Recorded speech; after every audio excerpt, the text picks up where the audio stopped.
Hai, Assalamualaikum, salam sejahtera, salam guidance untuk semua. Welcome back to my channel. Jadi aku dah berehat dalam berapa, 4 hari 4 hari ke 5 hari Jadi ada antara korang yang mungkin tak tahulah kenapa aku dah lama tak buat video. So pada hari Isnin lepas aku ada post kat community YouTube yang bagi tahulah kenapa aku tak buat video dalam 4 hari ni. Jadi ini urusan keluarga lah. Salah seorang ahli keluarga aku masuk ke hospital. So benda tu menyebabkan aku kejar masa lah. Kalau aku buat video aku tak ada masa nak shoot, aku tak ada masa nak edit. Jadi aku terpaksa untuk skip game Wolves tu.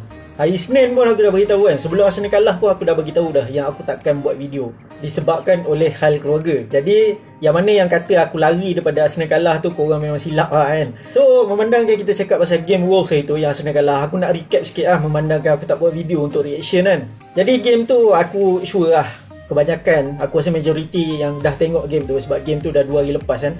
So aku nak usik sikit lah kan mengenai gol Pepe yang bagi aku memang mantap gila. Dah 3 game straight dah sekarang ni. Bila dia start game dia dah score masa lawan Everton awal musim hari tu yang Arsenal kalah. Lepas tu baru ni hujung yang sebelum lawan MU, sorry. Lepas tu game yang lawan Wolves baru ni lah. So dah 3 gol lah yang dia score kat EPL season ni. Tak silap aku lah kan. Jadi game tu dalam first half bagi aku Arsenal pegang satu performance yang bagi aku one of the best untuk season ni. Memang patutnya first half tu Arsenal dah wrap up lah game tu kan. Dah score 2-3 gol. Patutnya dah boleh lead lah. Dah boleh lead yang besar. Tapi betul-betul sebelum half time kontroversi datang yang mana David Luiz dapat red card kan. So aku ada terbaca kat ramai yang cakap David Luiz deserve red card sebab dia deny goal scoring opportunity.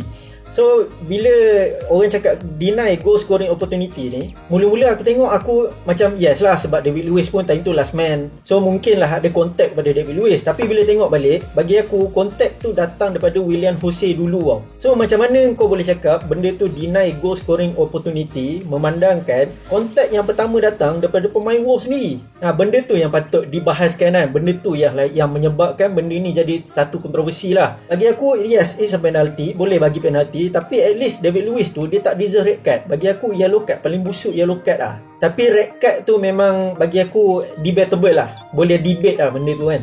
Jadi Ruben Neves score. Lepas tu second half Arsenal main dengan 10 pemain. Tiba-tiba Joao Moutinho pula dapat gol long range. Memang mantap pula kan. Lawa pula lah aku tengok kan. Lepas tu Ben Leno memang benda tu memang deserve red card lah bagi aku. Sebab Leno memang terang-terang kat dalam padang, keluar daripada kotak penalti, kau pakai tangan memang deserve red card sebagai seorang keeper kan. Memang kau tak boleh tangkap kat luar daripada kotak penalti kan. Even kau tersentuh bola pakai tangan pun, benda tu memang menjadi satu kesalahan lah. So Leno tu memang tak boleh debate lah, memang deserve red card.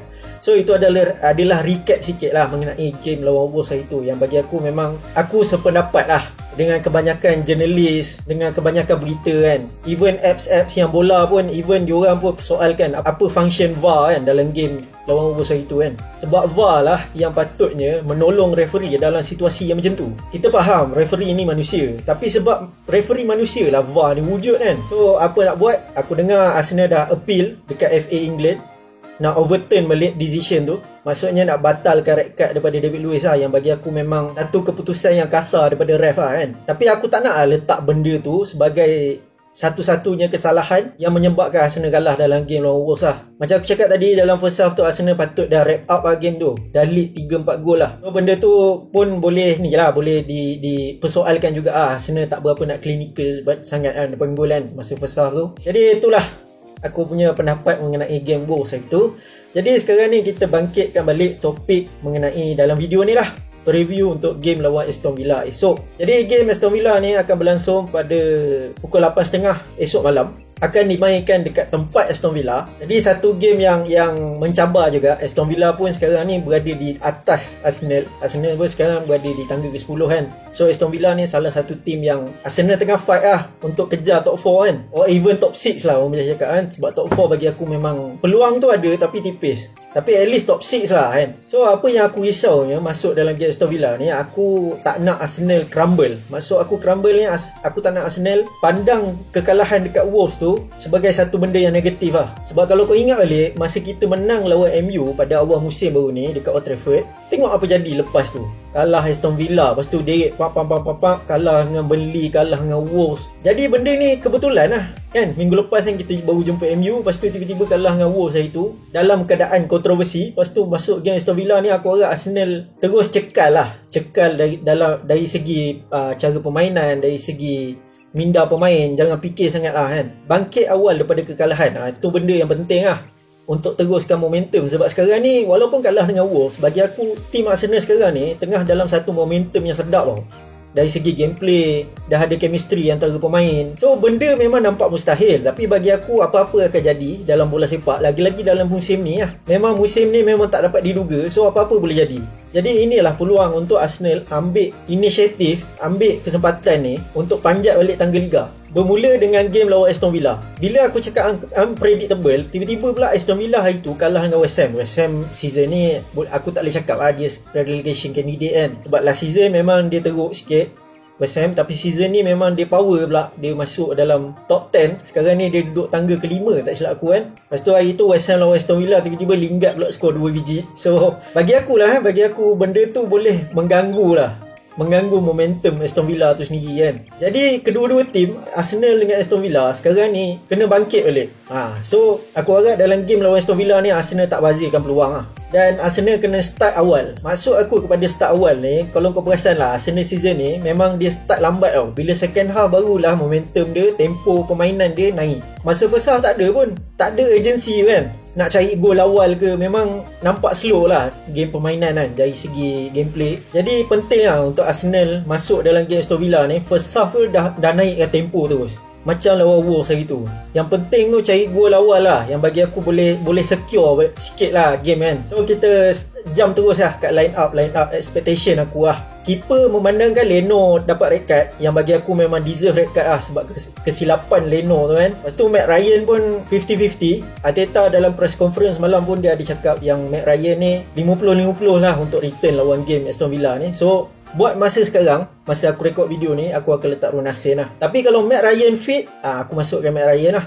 Lepas tu left back Tierney pun 50-50, tak tahu lagi akan fit ataupun tak. Arteta pun ada cakap dalam press conference yang Tierney ni jauh lagi untuk kembali ke match fit. So bagi aku Cedric akan teruskan kat left back. Center back David Luiz, kalau dia punya appeal tu untuk red card tu di-cancelkan, di-reject oleh FA England, aku akan masukkan Gabriel lah. Gabriel dan juga Rob Holding kat bahagian tengah.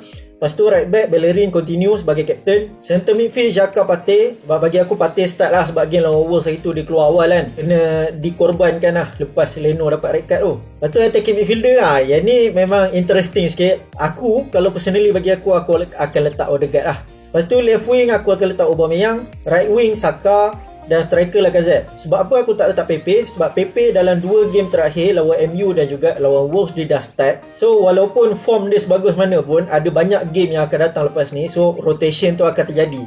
Nak tak nak memang akan terjadi. So aku akan masukkan Pepe untuk second half. Maybe untuk gantikan Lacazette lah, supaya boleh push Aubameyang main center forward dan Pepe main left wing. So itu adalah prediction untuk first 11 aku lah untuk start lawan game Aston Villa hujung minggu ni. Jadi prediction aku akan ada satu game yang ketat, yang tight, yang balance lah orang cakap kan. Dari segi performance, dari segi kekuatan. Sebab Aston Villa ni kita tak boleh predict. Dia pun tak berapa nak konsisten sangat. Kadang-kadang dia rempak, kadang-kadang dia tiba-tiba tak jadi kan. So aku harapkan kemenangan yang tipis 2-1 lah.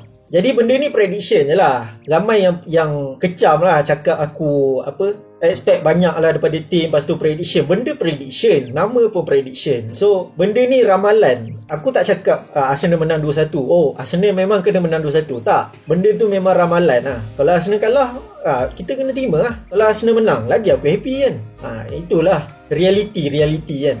So aku rasa video sampai sini je. Dan kepada siapa yang belum subscribe aku boleh subscribe. Dan jangan lupa tekan butang lonceng di sebelah belakang subscribe tu supaya korang tak akan miss video aku lagi. Dan akhir kata dari aku Zul sign out.